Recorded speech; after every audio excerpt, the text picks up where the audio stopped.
Welcome back to the History of Rock Remix Edition. His name is Shim. He's the rock star throwing up the horns. His name is Brandon. He is the DJ. Class is in session. Interestingly enough, I just did a short that will be going up on my social media channels about where the devil horns began or who kind of made it popular and stuff like that. So that video, hold on. I should know when that actually comes out. It'll be coming out the same day as this remix episode, actually. It dropped this morning. So if you want to go check out my socials at The Real Brandalorian or go to Brandalorian over on TikTok.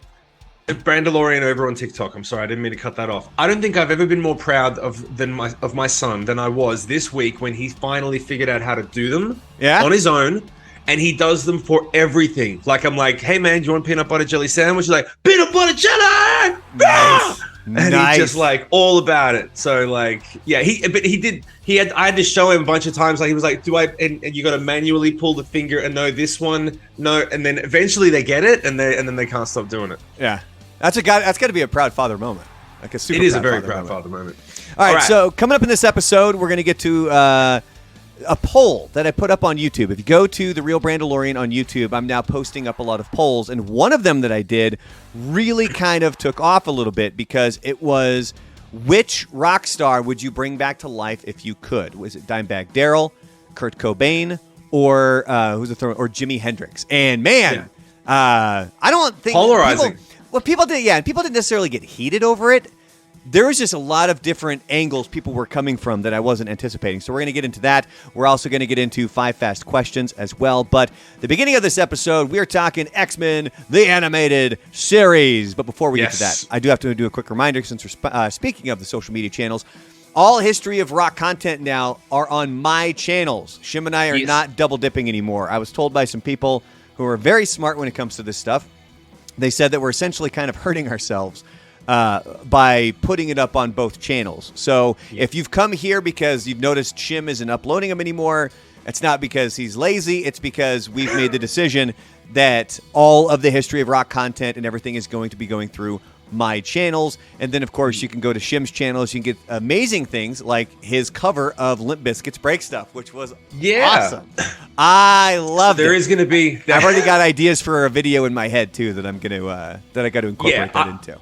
I'm going to be doubling down or tripling down on the TikTok and stuff. And if anyone has any suggestions for anything that might be fun for me to do, go ahead and let me know. But that being said, let's get into this. So we're talking about X-Men, the animated series, and it ran from 1992 to 1997. And Disney Plus, you can find it there now. There's also a new series that's going to be coming out in the fall of 2023 that's going to pick up where this series left off. Now, the original X-Men, the animated series, debuted on Halloween, October 31st, 1992, and that Halloween had to have been one of the greatest Halloweens for in my life because 12-year-old Brandon got X-Men, the animated series, on that day. Plus, that was back when the Treehouse of Horrors on The Simpsons was good. Oh my God, I just remembered that. I totally forgot. Those were the best episodes, man. Yeah, and now they're just...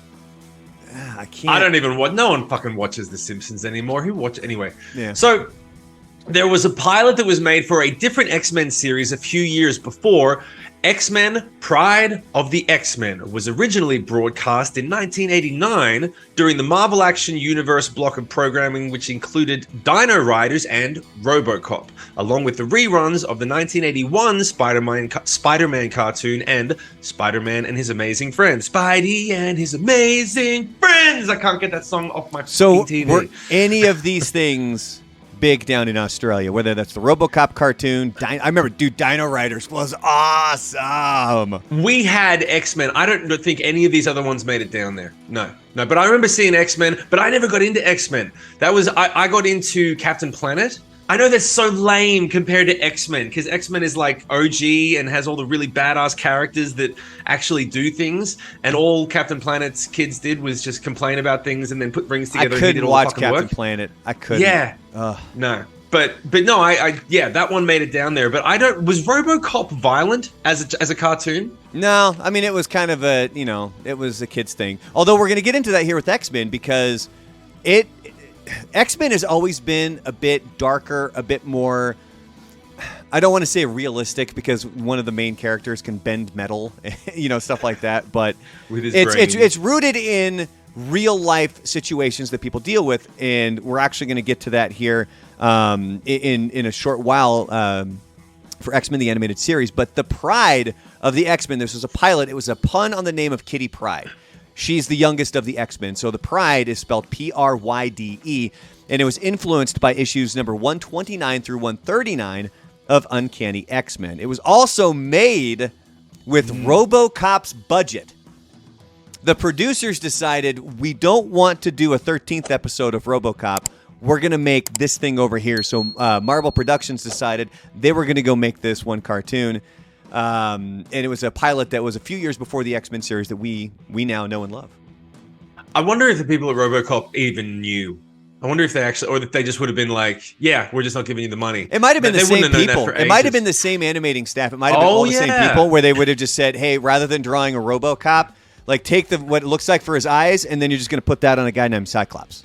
Yeah.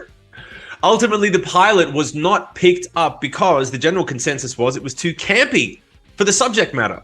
Considering the episode superficially dealt with social issues such as isolation, intolerance, and racism. That sounds like things they should be making the cartoons about right now. Well, it's interesting because when you go back and watch the X-Men animated series from 1992 and on, it dealt with a lot of that stuff. Now, obviously, it's under sort of the umbrella of mutants. It still dealt with a lot of, and this is something I think that translated really well for a lot of people when it came to X-Men, not just the animated series, but also the comic books and into the movies, is that it was something that people could relate to in regards to sort of the overall plot line of what was going on. Now, obviously, a guy with magnetic powers going to the top of the Statue of Liberty, not something a lot of people can relate to. But when you want to talk about being isolated, or you want to talk about basically kind of being shunned for who you are, that's really the underlying theme of X-Men. So Pride of the X-Men did not get picked up, like we said, but it ended up becoming the basis for that Konami X-Men arcade game, the one that everybody knows and loves, where you had the 4 spots. There was essentially, I remember, 3 main arcade games that had the 4 spots to play, and it was X-Men, Ninja Turtles, and The Simpsons. Those were the 3. I mean, there was more than that, but those are the 3 that I remember. Sidebar. When you used to play the video game and you looked at Konami, did that ever trigger Hans Gruber falling off a building for you? Like the Nakatomi Plaza? Exactly. I would always see Nakatomi. For some reason, whenever I would see those games and you see Konami at the top, I'd be like, Nakatomi. I'd always be like, they're the same guys that made the building. No. So that brings us back down to 1991 when Margaret, why do you always give me the names? Margaret Lausch became the head of the Fox Children's Network. She was a major champion for Pride of the X-Men. So she quickly ordered 13 episodes of the X-Men. And the show was originally supposed to debut Labor Day weekend, but delays ended up pushing it back. And right now we're going to get into those delays. So when the animation team, ACOM, turned in the first episode, this is great. When they turned it in, there were hundreds of animation errors. Hundreds. And ACOM refused to fix it. Because of time constraints, the episode was aired with all of the mistakes. Yeah. So, I mean, that was kind of the sneak preview, though. So that was the 2-part episode, Night of the Sentinels. Again, if you've seen the show, you know exactly what I'm talking about, where essentially it's Jubilee becomes a member of the X-Men is kind of what happens over the course of those first 2 episodes. And it was a sneak preview, Halloween of 1992, but the real series then started shortly after. And when Fox re-aired the pilot in early 1993, the errors had been corrected. The series ended up getting top ratings during its first season and was renewed for a second season of 13 episodes. I want to know what the errors were. Like, did they have like whole pages that weren't colored in? Did you get to that? Oh, it's like what type of errors? Like sound just cuts out? Like what the fuck? No, and probably, I mean, like voices not matching what's being said, stuff like that. Okay. Or like buildings being missing that aren't there, and like continuity errors, where maybe it's a different character or something's a different color. And from what I read, ACOM, the animation company, was like, Nah, we're not gonna fix it. Like, you guys have I can fun. imagine like two characters just standing opposite each other, and they're like, "Here, take this weapon out of my hand. Okay, I shall now use it." And then they don't do shit. They're just standing there opposite each other, just like And not then all of a handing sudden anything. It blinks, Yeah, and then and then all it of a cuts. sudden the guy's got the weapon now. Yeah, like a 5-year-old making their first animated cartoon. Sorry, So go ahead. The producers, they had to deal with a variety of issues through the series run, including quality control issues because of budget cuts. Oh, wait till we get to what happens later on in the series. Requests to change the tone of the show to something more kid-friendly, like we've talked about when it came to X-Men. They were dealing with some pretty heavy issues, under the umbrella of mutants, but they were kind of kept being pushed to make this more of a kid-friendly show. And my brain would always go to, so they want it like the old Super Friends? Like the way that, like back in the day where you had Superman and Batman and Wonder Woman, and it was just this super cheesy, super campy show that it does not translate well at all. And of course, that's what was the problem with that original pilot, Pride of the X-Men, was because they said it was too campy for the subject matter. So I guess they were trying to constantly sort of tone this thing down a little bit. But another thing that they kind of threw a cog in there during production while it was on its run, they had to integrate toys that were being made for the show.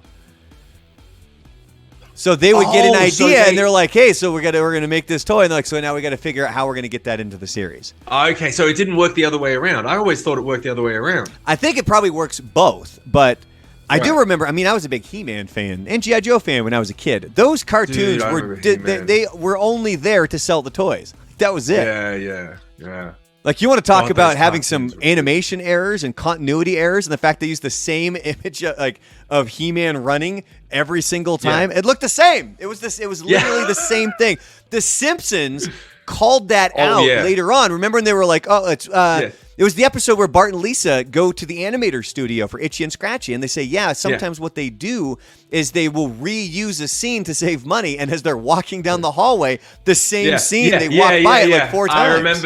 I remember that. God, it's such a good show at the beginning. We haven't done The Simpsons properly at a deep dive, have we? We kind of did. We didn't do a deep dive. We did the Homer Palooza episode. And we've discussed it on Rockstar 101. We need to do a proper one. But anyway, let's get back. I'm getting off track. My fault. There were major continuity errors. Let's get back to this. Hold on. Starting in season 3. You don't need to say about staying on track, because if you do, I'm going to hit the 60-second timer. Something that people don't know about yet. I know. I have a tangent I'm trying to find something to timer. I'm trying to find. And if we start to get off track, I'm going to hit that thing, and we have 60 seconds to say whatever it is. If we're done beforehand, cool. But if not, that timer's up. You got to shut up. So just you're good, baby. You're good. Don't overthink it. So, okay, here we go. The major continuity errors. Starting in season 3, because there were multiple studios animating the show. Episodes were generally aired when they were ready, which led them to being out of order, causing confusion. They actually aired the fucking episodes out of order. Like years out of order. Oh, there was one episode that didn't air until 1996. It was originally supposed to air in 1994. I mean, it was a So you're telling me that Wolverine would be hanging off the edge of a cliff, come back next week to see what happens, and then it'd just be like, we're going over nothing. Like, no reference. When it first came to Disney Plus had the option that you could watch it in the order that it was technically supposed to be. Because it was so far off, and it just led to confusion and problems. And I really don't remember what happens after the first 2 seasons, I think.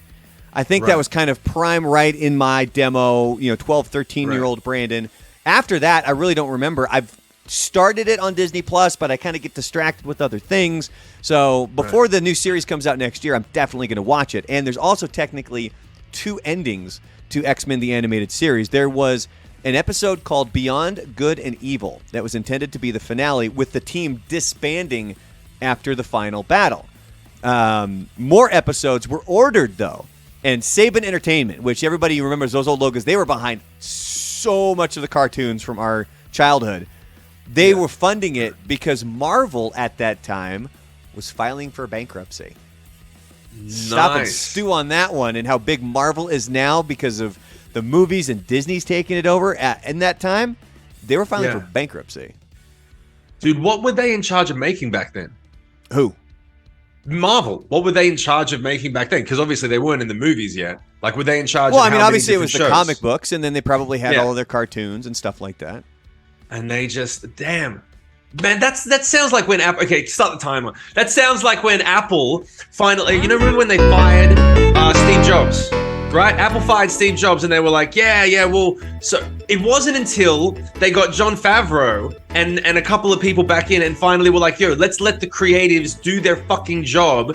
And then that brought back a resurgence of the entire Marvel thing. The same thing happened with fucking Steve Jobs, where they said Steve Jobs was running a great businessman, but he was a creative. And then they fired him and got him out of his own company, and the company started to tank for 10 years until finally they brought him back, and he brought Apple back. I bet it's the same fucking thing that happened. I bet. Oh, is that it? Good. You got it in That's 60. It. Yeah, good job. That's it. So going back to this, if you're a Star Trek fan, which I am a deep Star Trek Next Generation fan, I really wish I could just... I really wish I could just watch them all day, every day. If you're a Star Trek fan, some of the series sounds familiar. It's because the series used sound effects from Star Trek. That blew my mind. So you're saying that Star Trek made the sounds and they just ripped them. They just took them. Well, I mean, I'm pretty sure they probably paid for them, but I think the big thing here is that it's obviously way cheaper to use sound effects that have already been created than making your own. So called licensing. David Hemplen, he voiced Magneto in the animated series. He almost played Magneto in the movie. He was offered the role, but he had to turn it down because he had a scheduling conflict because he was filming Earth Final Conflict. So imagine him in that role as Magneto in the original movie. So do you think he thinks that was a mistake? You think he regrets that? Choosing Earth Final Conflict over the original X-Men movie? Yeah, I'm pretty sure that was pretty a big... I was going to say a mistake, but you never know what's going to hit and what's not, Remind me at the end of this to tell you about how Russell Crowe dealt with that decision 25 years ago at the end of this episode. After the success of the 2000 X-Men live-action movie, the animated series made a return to TV. First, it was just story arcs that related directly to the movie, but then the whole series was eventually broadcast. And last but not least, we all know how iconic the intro is. Can we run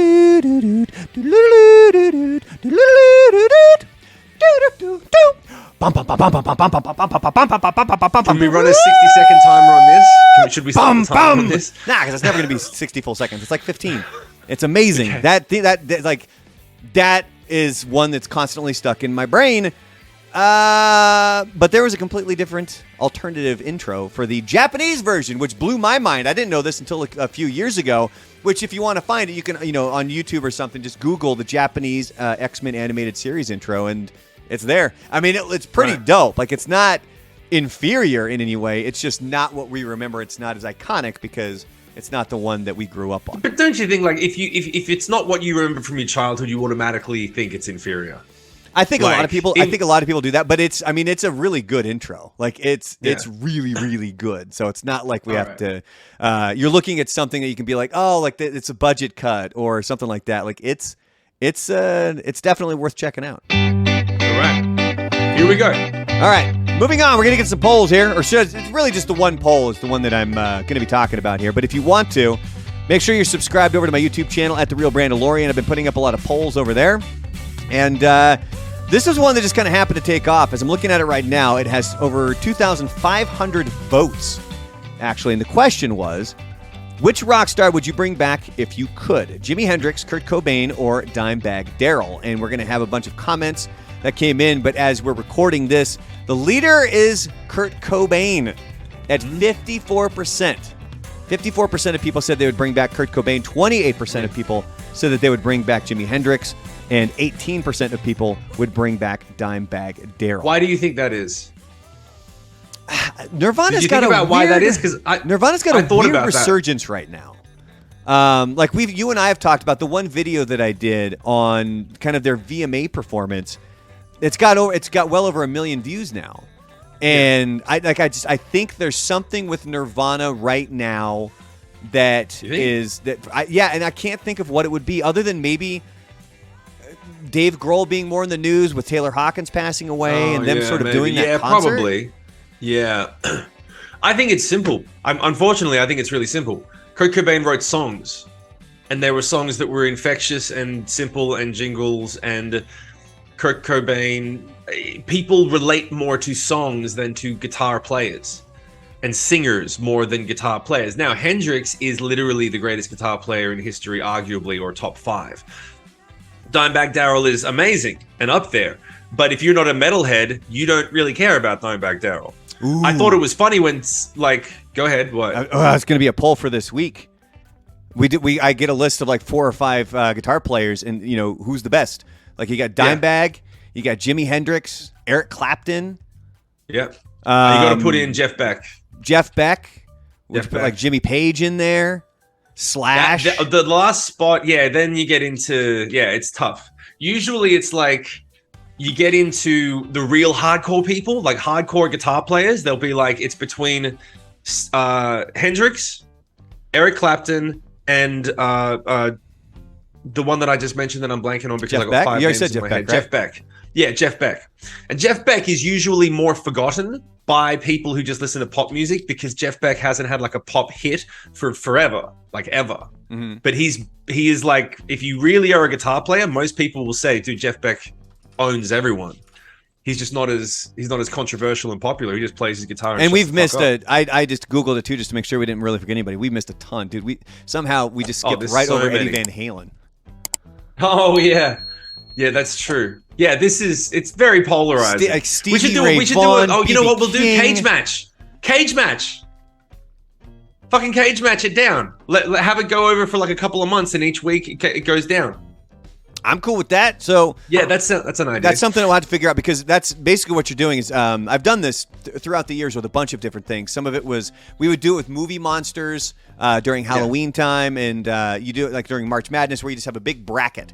And then you just kind of go with who's the best. And maybe this is one way that we figure out who is the greatest guitar player. But I think for this week, I'm just going to pick 4 or 5 because what we'll notice when we get to start when we start getting to some of these responses, so people can vote in the poll, they can also comment on the poll. And there are some people who are like, oh, I would bring back this person, and this person. I'm like, that wasn't a fucking option.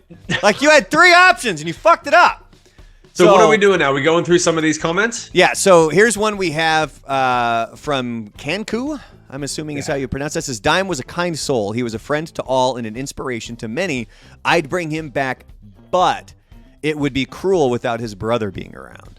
That's a very sympathetic way to look at it. To think of that is very sweet. There was a few people that commented that if you were to be able to bring back Dimebag, you'd have to bring back Vinnie Paul. Like it would just be messed up not to do that.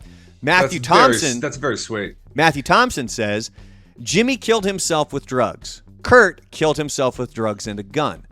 Dime was murdered in cold blood whilst doing what he loves. I like how this dude used the word whilst, by the way. Like, who fucking writes that? Dime didn't deserve what happened. All 3 would fucking hate today's world anyway. I agree wholeheartedly with that. Could you imagine if you actually brought them back and they were like, why? Why'd you bother? No one cares about music anymore. See, with as much as we've talked about Nirvana, going through a whole bunch of different things, I really start to wonder what Kurt Cobain would be like today. Like, what do you think? What kind of person would he be? Because even back then, he hated a lot. You know what? The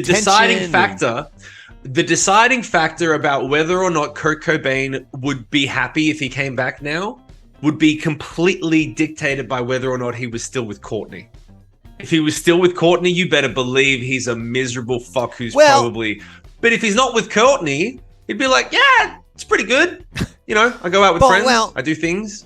But hold on, because they also have the kid, Francis Bean. And being a dad changes you. So I also kind of think about that, is how would that have changed who he was, essentially being a father?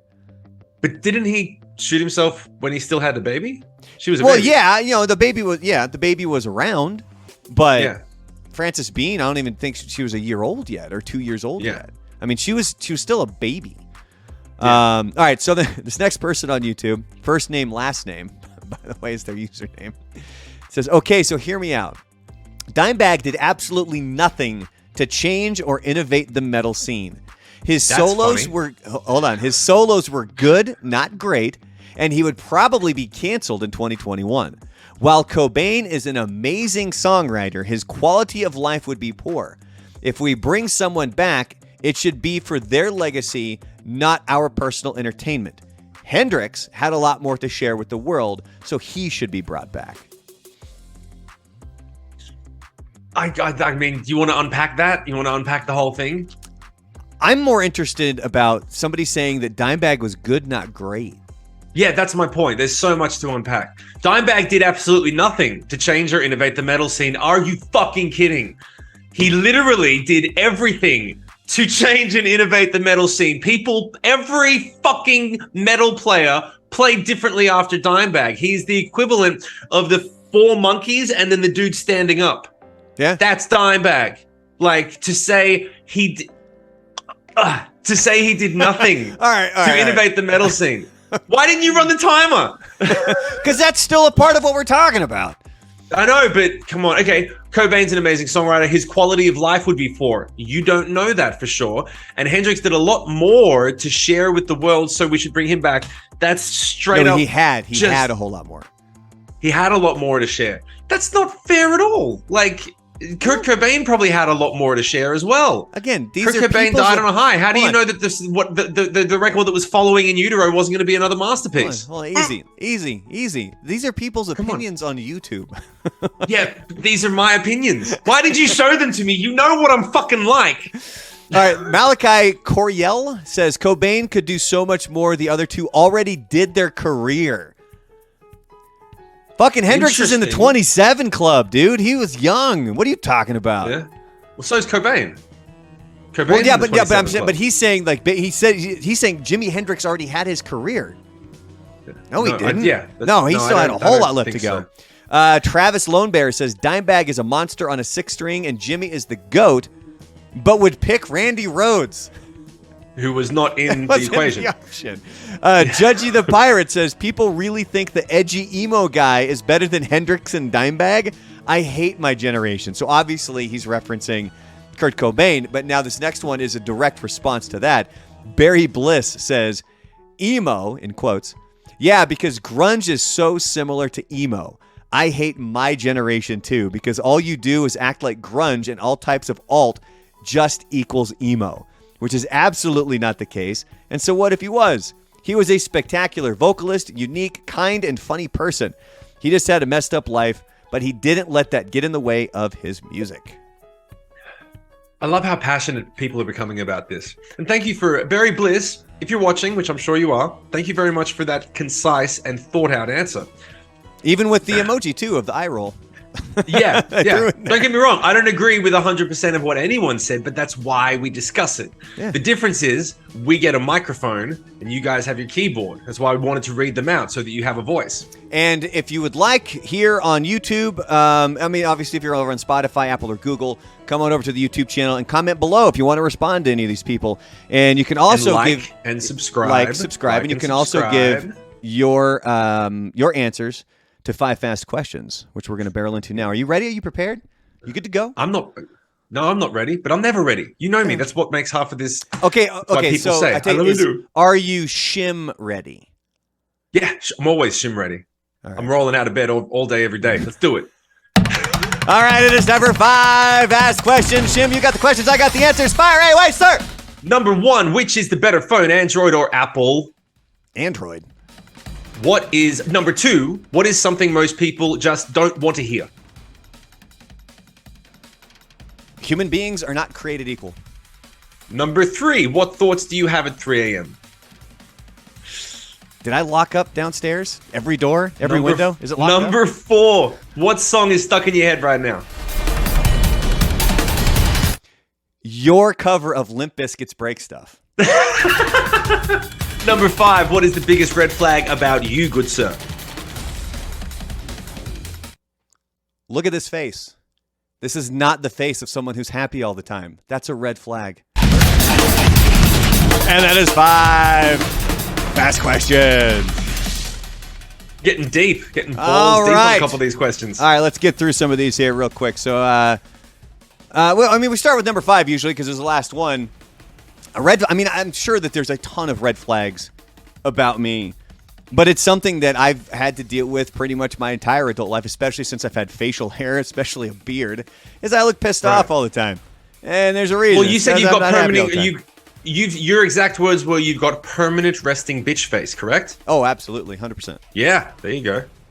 Okay, so then number one. Okay, now we get into it. What is the better phone, Android or Apple?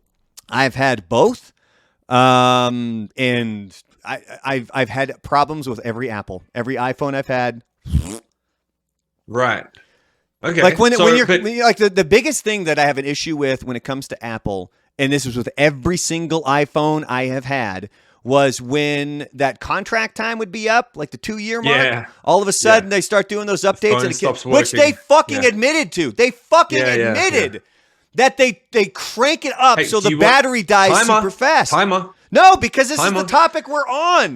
The timer's for tangents. This isn't a tangent. Okay. I'm talking about like you're on a fucking tangent. Okay. No, I'm talking about how Apple is fucking inferior because when they're like, oh, check out all these new features. And it's like, sweet, Samsung had that 3 years ago.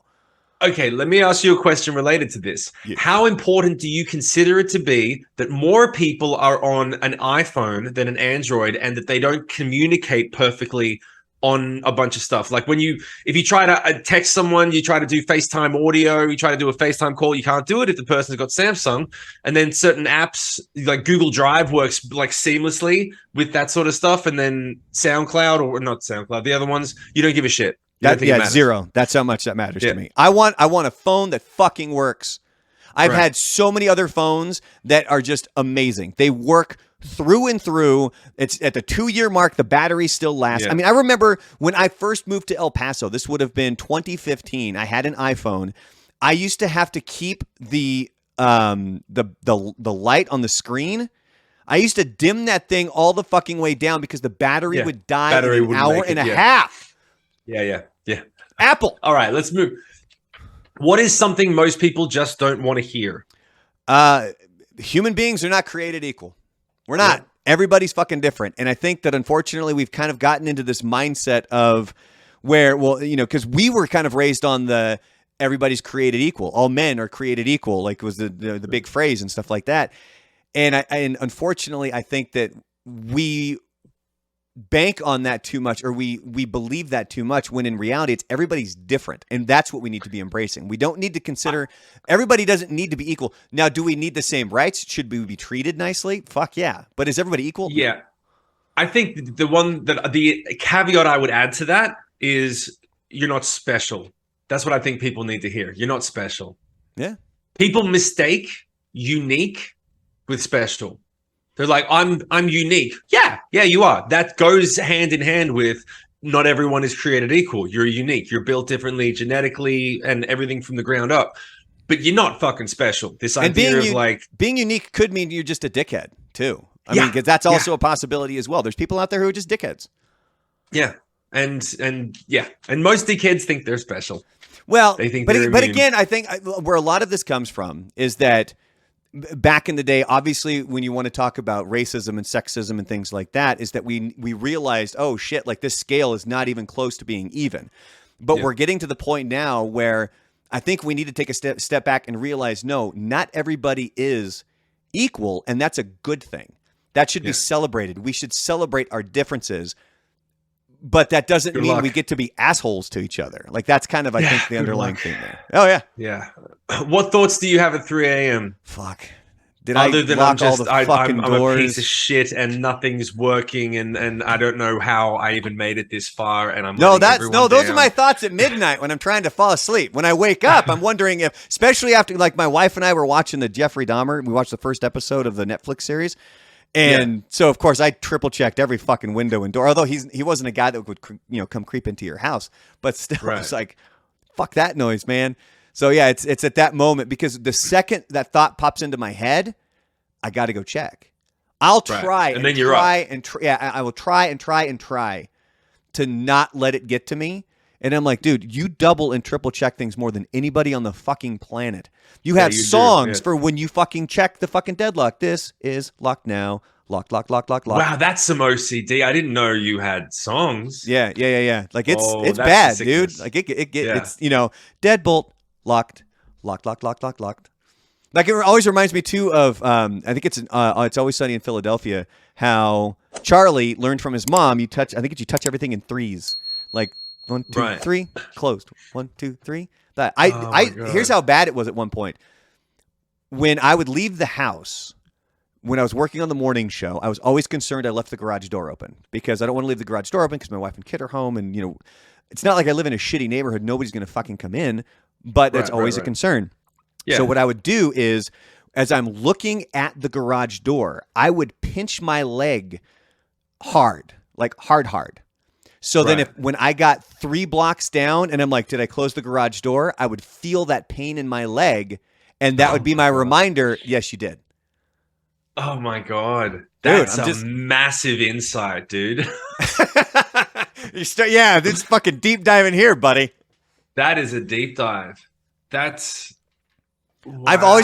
I'm always trying to think of ways to simplify my life, and unfortunately, inflicting pain so I would remember something was something that's stuck in my. That's just the best option you've got right now. And I don't even know. Don't write yourself a note. You could write yourself a note and put it in your pocket and be like, "Yes, you did it," or just have a checklist, tick it, put it in your pocket. But no, let's cause bodily harm. Yeah, I'm pretty sure I caused bruises at some point. But then the problem is you can't do that every day because then it's just the same part of your leg's always going to fucking hurt. That's the problem. That's the problem. Yeah. For me. Not the psychological warfare going on a daily basis that leads you to that place in the first that's place. a battle that's always That's not the problem. That battle will always rage until the day I die, and I've come to grips with it. You need to as well. I don't fucking hurt my body, man. Well, it's not like I was drawing blood. It's just enough so that I would feel like in 3 blocks that was still there, so I would know. Yes, I closed the garage door. Right. Yeah, man. Yeah, that's great. That's great. I love you. I love you. All right, last one. We got our last one. He's crying. Right. Well, the song is stuck in your head right now. That's right. It's your acoustic version of Limp Bizkit's Break Stuff. I told Shim, dude, you got to cover Limp Bizkit's Break Stuff. He did a phenomenal job. This was Brandon's idea, by the way. Yeah. Oh, 100%. But the true talent comes from Shim, and the way that he did it, and the way that it's done.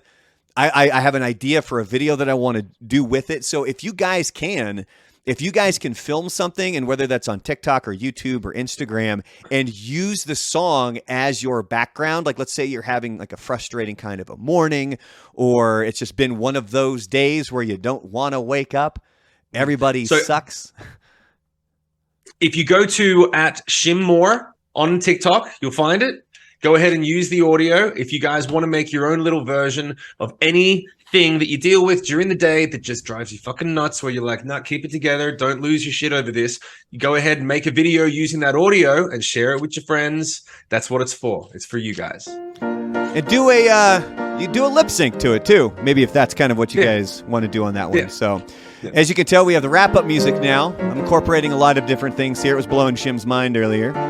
Brandon's been putting the hard yards in, as you can tell. Yeah, because either that or I'm inflicting pain on my leg because I didn't close the garage door. I think honestly, that's the positive.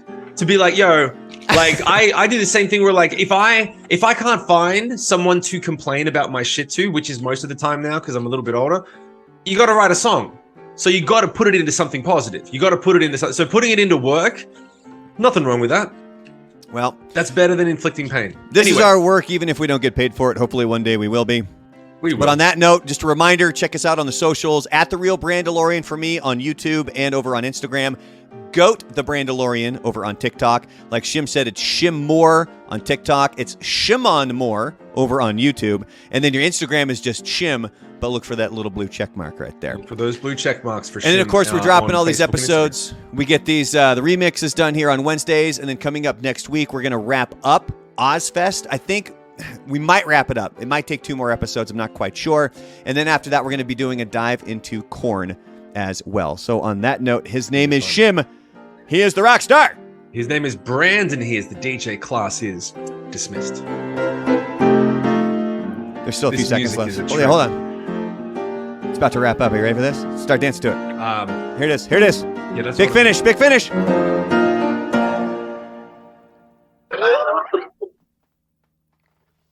I get it?